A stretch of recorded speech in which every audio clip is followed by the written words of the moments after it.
Hey, Danny the plumber here, and today we're going to be rebuilding a Price Pfister 3-handled shower valve. As you can see, this one is dripping right now, wasting a lot of water. Okay, so this particular shower valve we're rebuilding is a Price Pfister. We're rebuilding it because, as you saw, it's leaking, dripping a little out of the shower head. But this application can be used with many different shower valves, not just a Price Pfister. Any of these 3-handle type or even 2-handle type showers that have a drip or bathtubs that have a drip on it, it's kind of the same principles. I'm going to show you 2 different ways to rebuild it. One way with putting a whole brand new cartridge stem in there. This is the whole Price Pfister one right here. It's the whole unit itself that they sell at any hardware store. And I'll also show you a cheaper way, a little bit harder possibly, not harder, a little more steps to it, of just replacing some of the parts on the stem itself, and you'll get equal results. Let's get started. Okay, so the first step would be to turn off your water if you're in a single residential home.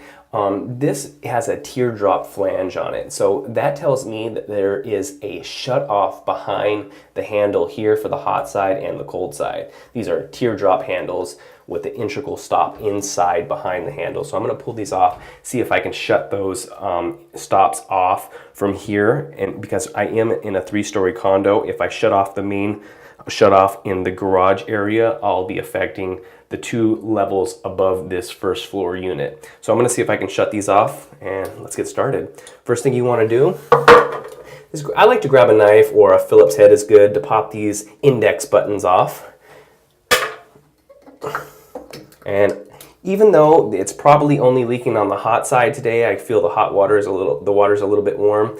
I'm going to replace, of course, both sides. I like to do that. It's like when you get your brakes done, you don't just get the left side done, you get them both done. Once those are popped off, the next thing you do is back it up with one hand and screw the Phillips head screw off. Save that for later. And this part is always tricky to get off. These handles have calcium buildup behind it and in it. They're supposed to slide straight off, but they never ever do. They're always really hard for me. So I like to grab a rag just to protect my fingers. This little edge is kind of sharp in the back here, and I just work it back and forth like this, and it can take up to 10 or 15 minutes sometimes of just pulling it. And you can see I'm moving it a little bit. I move it on the left side and move there, the right side, back and forth, back and forth, back and forth, up on the top, back and forth. And those little movements cause a vibration that is slowly moving this handle off. It may look like you're doing nothing at all, but it's moving. Another trick you can do is touch it here with a hammer or something hard, but not too hard, because you can bend this. Just give it a few taps. But honestly, if you have a little patience, this is the best way. I'm really moving it now. I'm getting close to removing it. I can feel it sliding off. There it goes. So you can see there's just some buildup on that handle right there, here and here. All right, one's off. Next, we're going to remove the white flange nut. You can either grab a wrench, or most of the time you can just unscrew it with your fingers. That comes off. Now we have access to the behind the handle.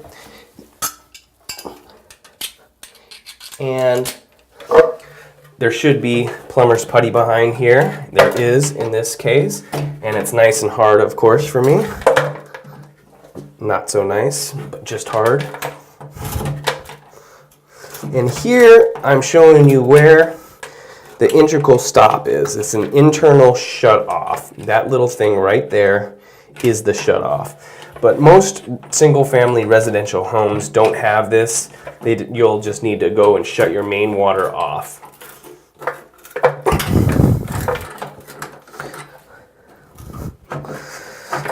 Even if you don't have this, it's still a great idea to remove all of this old plumber's putty in here, because you'll need access to some of the stuff in here later.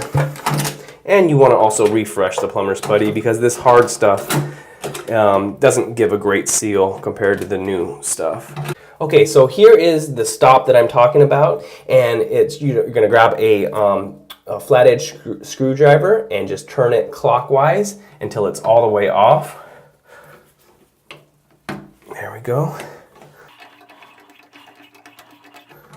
Okay, it touched right there. Now I've got the hot side completely off, and we're going to definitely verify that in a minute here.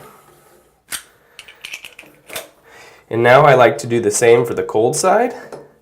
Remove the handle and get access to that integral stop, saving all these parts for use later. That one came off nice and easily. That one's on there tight. This flange nut is on there real tight, so I'm going to grab myself some channel locks and just give it a turn or two.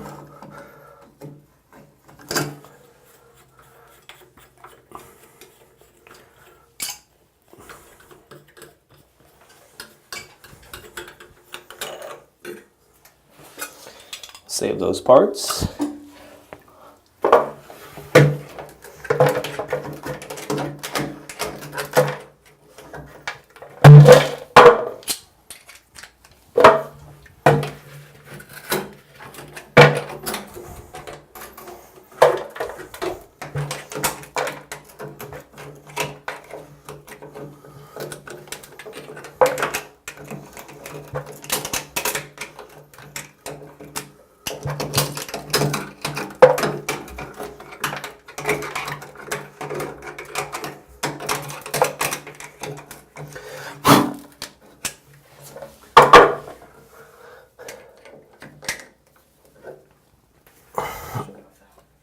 All right, now I'm going to shut off the integral stop by turning it clockwise.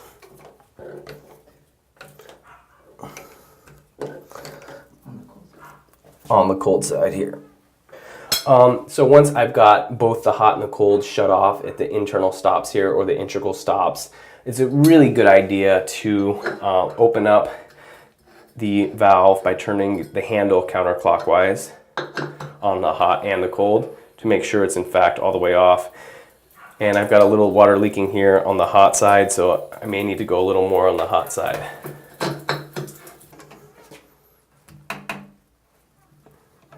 Okay, so once you've got the shutoffs turned off or your main water turned off, you can remove the cartridge. But before that, you want to make sure you open up the cartridge, turning it counterclockwise. Otherwise, you're going to be bottoming where the washer meets the seat, and it's going to be really hard to spin off. So there's two reasons I open it up. Number one, to verify the water is in fact off, and also so when I get ready to screw the stem off, it doesn't touch the seat and it makes it really hard to unscrew. Next, grab yourself a cow bell. This is a 31/32, kind of an odd size here. Or you can just remove it with crescent wrench by putting it here. But sometimes the tile's too far out and you can't access it, so a cow bell is really useful. I slide that on there just like that. Grab my open-ended adjustable wrench and turn counterclockwise.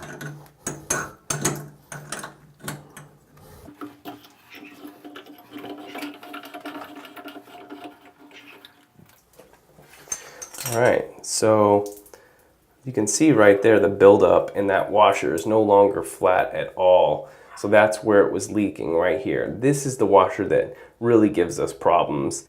As you can see, there's a lot of buildup, some calcium deposits right there. That's where the screw is, and that's causing it to leak. There's some on the rubber here. This is the rubber. This is the washer that seals right on the seat, and this is what gives the seal so it doesn't leak right there. And that washer is all bent out of shape right there.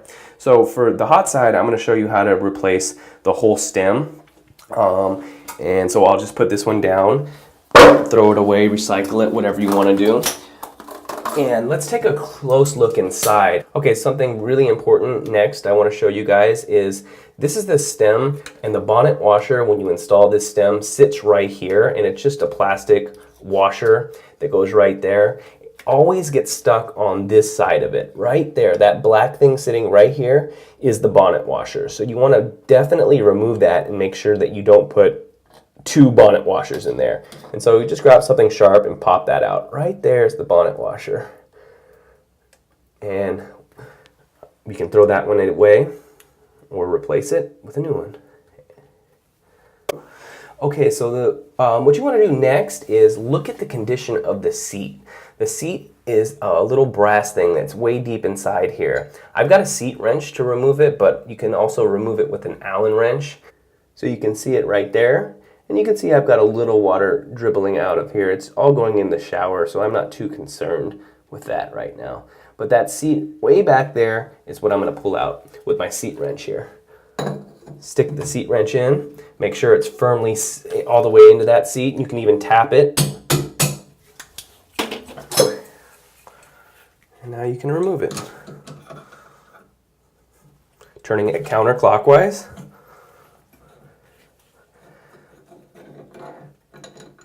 And this may not always be a necessary step, but I looked in and I saw the face of this seat was very compromised. You can see the condition of it right here. This face is where the seal happens. It's where our rubber washer, and I'll go into that a little more later, seals. So as this handle opens up and closes, I'm closing it right now, and it touches that face right there. So this is an important seal, and this is the other side of that seal. That's very, very important. So here's the old seat, and you can see it's all chipped up right there. So even if I put a new washer on, it may work for a week or so, but it's eventually going to start leaking. That's what a new seat looks like. Super smooth, clean on the surface, the face right there. And it's just really bad in this area. You can see right there, super chipped away.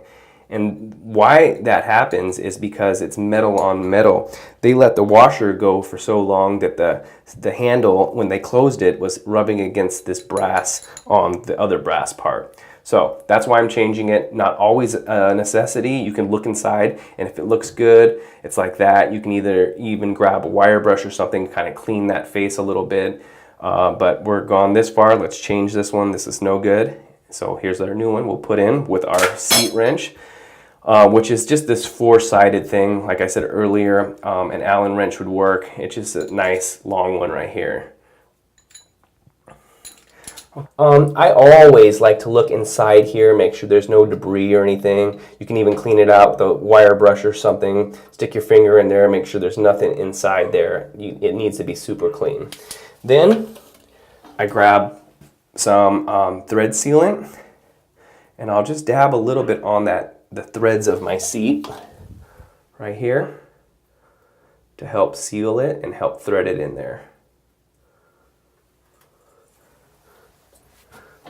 Now we're ready to screw that thing back in. Nice and hand tight. Follow it up with an adjustable wrench.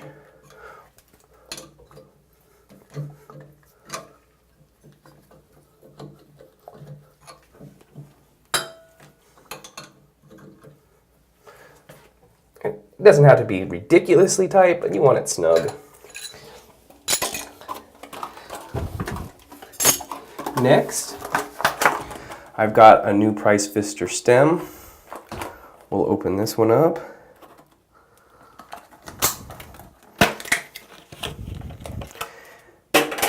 Here's that bonnet washer that I was speaking of earlier. This one's white, the other one was black. Same thing.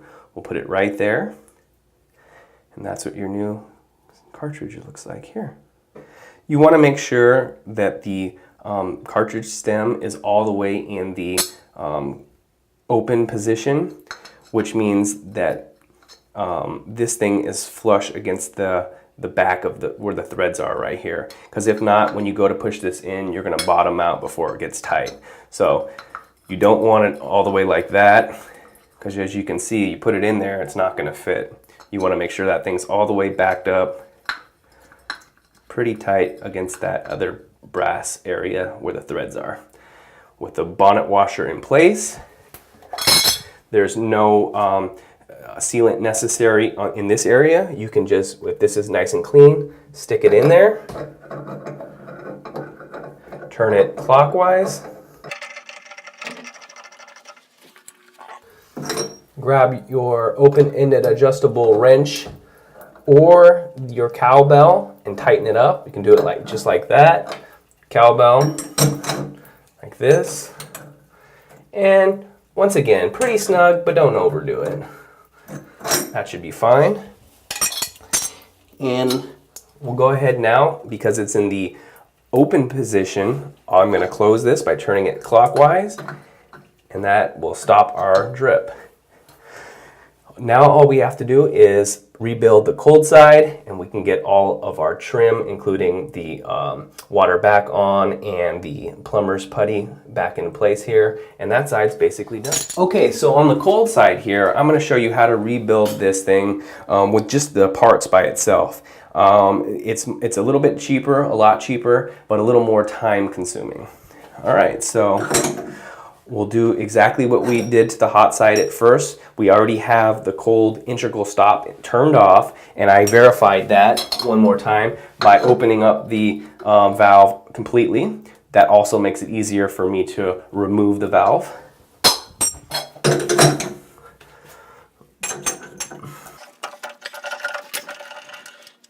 You can see that washer is really bad too. And once again, the bonnet washer is stuck in place as usual. Way inside there. Right there. Bonnet washer off, and I'll replace that one. And I look inside here, this seat is in actually pretty good condition compared to the hot side. If you put the camera in there, you can kind of see pretty good condition. So normally I wouldn't even say you would have to replace a seat that looks like that, but we're this far into it, so let's go ahead and replace it. Now I'm removing the seat.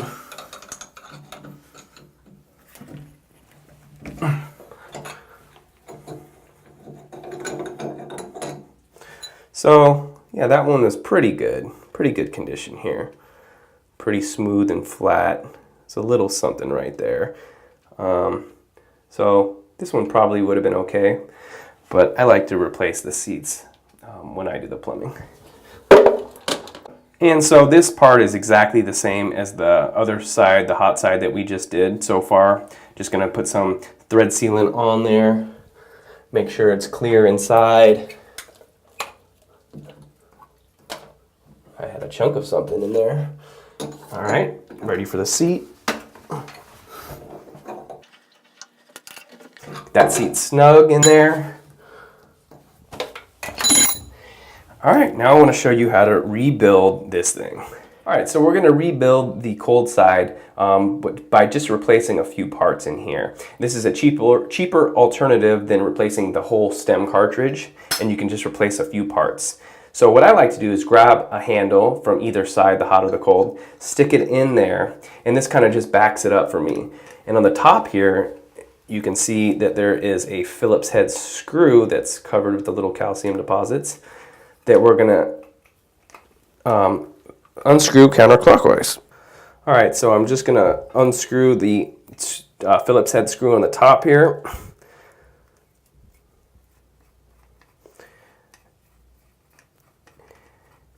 And you can either reuse this screw if it's in good shape, or I like to replace it because I carry all these parts on my truck.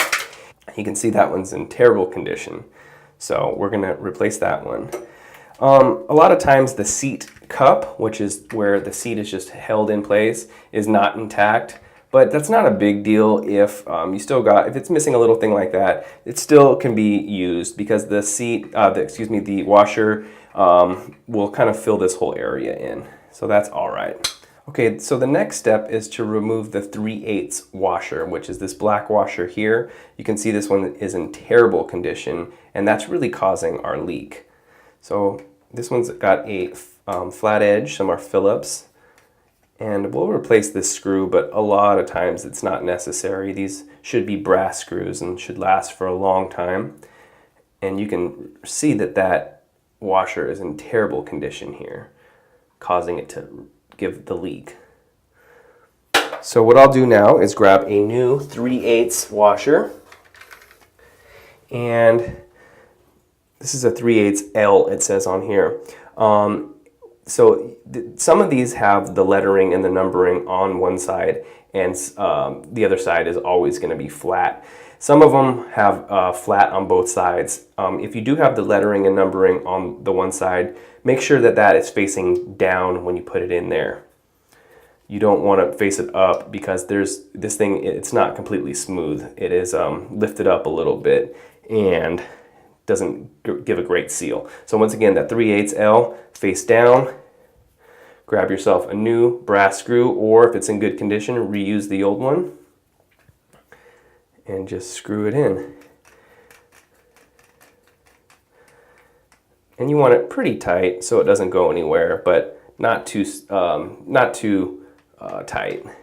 And if this, I'll show you one thing, if this seat here, the seat cup is in poor condition, it's okay. This is the seat cup right here. You can see it's kind of messed up in this area. That's fine with me. It doesn't really give a problem because that washer fills the void there. So screw that in. And another trick when you're screwing this in off and on, you can back it up with a handle right there and just hold it in place, and it kind of gives you a nice backing up. So I just go like that.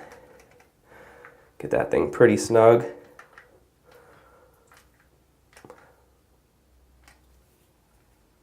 And that's good. Okay, so the next step is you can remove this price fister plastic nipple. This nipple just threads onto the packing here, and it just keeps the handle nut in place, the flange nut in place, which keeps the flange in place. So put that to the side, save that for later use. And now I like to open this up all the way and kind of clean all this. You see all that calcium buildup right there? I want to clean all that off, and I'm going to grease this stem right here. This thing's really dirty, but I want to just clean all this, scrape this calcium away, clean it with the sand cloth or a wire brush, and then grease the whole thing so it spins nice and easily. So I'm going to work on that right now.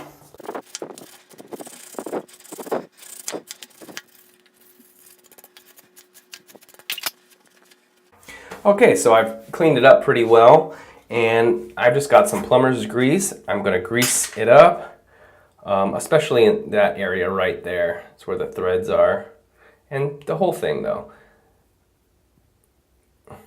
Get it nice and lubed up so it slides in and out easily. Now, put that thing to the side for later use. And here's another thing that you can do. If your packing nut, which is this thing right here, if you look at my other side, if this is leaking, sometimes just right out of the handle here, if you've got a drip out of the handle, you can sometimes come in with an open-ended adjustable wrench and tighten this packing nut right here. You don't want to go too tight, because if you go too tight on it, it's going to be really hard to open and close your handles. But if you've got some water there, tighten it up and you should have no problem. But if that doesn't work, there is a packing, let me unscrew this. So what you can do if that packing needs to be replaced is back it up right there with one wrench, screw off the packing nut, and now we have access to the packing itself, which is right there. This one looks like it's in excellent shape. Probably was replaced recently, so I won't replace it today. But if this thing does need to be replaced, simply dig this thing out, and it's kind of hard to dig out. You'll need a flat edge screwdriver and dig it out. You can go work from both sides. Sometimes you can push a screwdriver in there, dig it out, and replace it.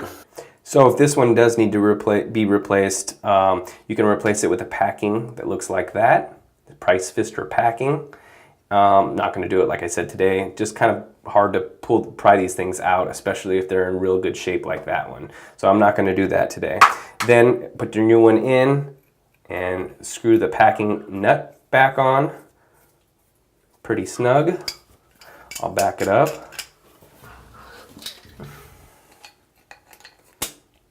Not too tight, but just snug, like that.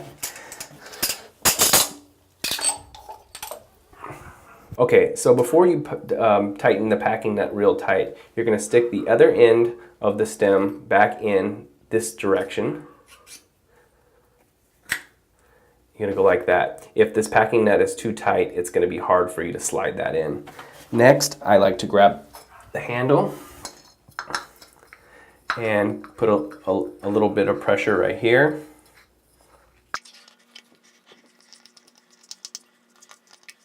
Once this is in pretty far, you can begin to tighten that packing a little bit right now, just so it doesn't move on you.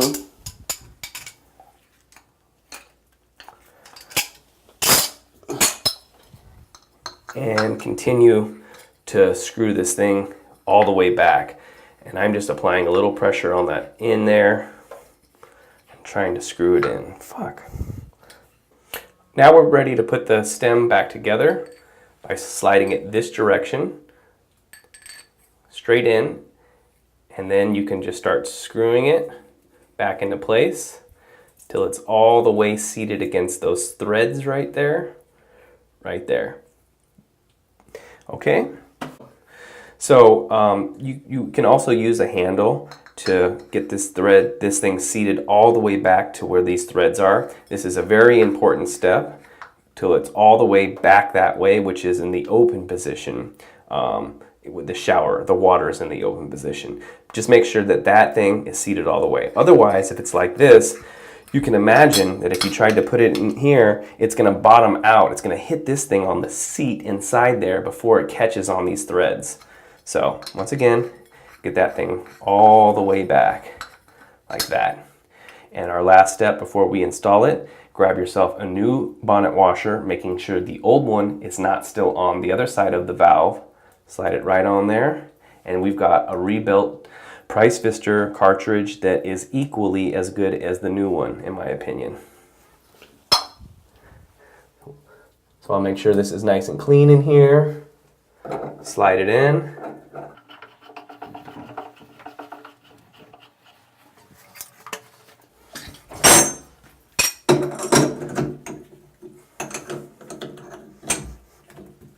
Get that thing pretty snug.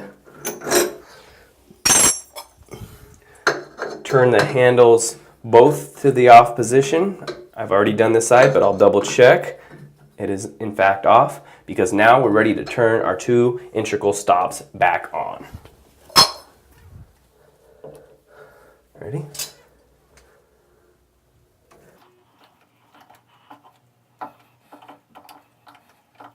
And of course, if you don't have these integral stops and you turned it off at your main shutoff, you'll go ahead and turn your main shutoff to the on position again. And I'll do the same thing for the other side.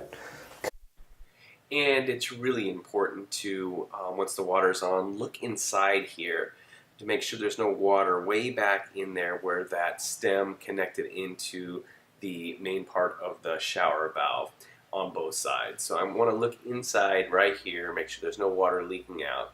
And then before I get the handles or the plumber's putty on, I like to turn it on and give it a little bit of a test, and also make sure that there's still no water coming out anywhere inside, because once that's sealed up, you know, it's going to be really hard to see if there's a leak in there. Another thing you want to check for before getting the handles on is how tight the packing nut is. The packing nut is right here where I'm putting my finger, and that thing, if it's not tight enough, will cause a little drip out of the handle. But if it's too tight, it's going to be really hard to turn off and on. So you want to make sure that the hot and the cold match up with each other. So one's not super hard to turn on, and the other is, you know, one's real hard, one's real easy to turn off and on. So you adjust those packing nuts so they're kind of even, and also so no water's coming out of the bottom of those packing nuts. Next step is we will put our plumber's putty inside the voids here where the old plumber's putty was and was just kind of crusted over and hard. This prevents any water from leaking back into the wall here, the water in the shower. So just go ahead and stuff each hole up with that plumber's putty, pack it in real nicely so you get no leaks inside your wall. And you'll just get plumber's putty under both sides of those handles there. Once the plumber's putty is all in place, we can get our flange back on, the whole handle and trim, starting with that flange right there. And then we'll screw the flange nut right on to the flange like so. And I like to get that thing at least as tight as possible with your hands. And sometimes you can even come in afterwards and give it a little more tighten with a wrench, just a quarter turn, half turn more, depending on how tight you got it with your hands. But oftentimes your hands, hand tightening alone will do the job.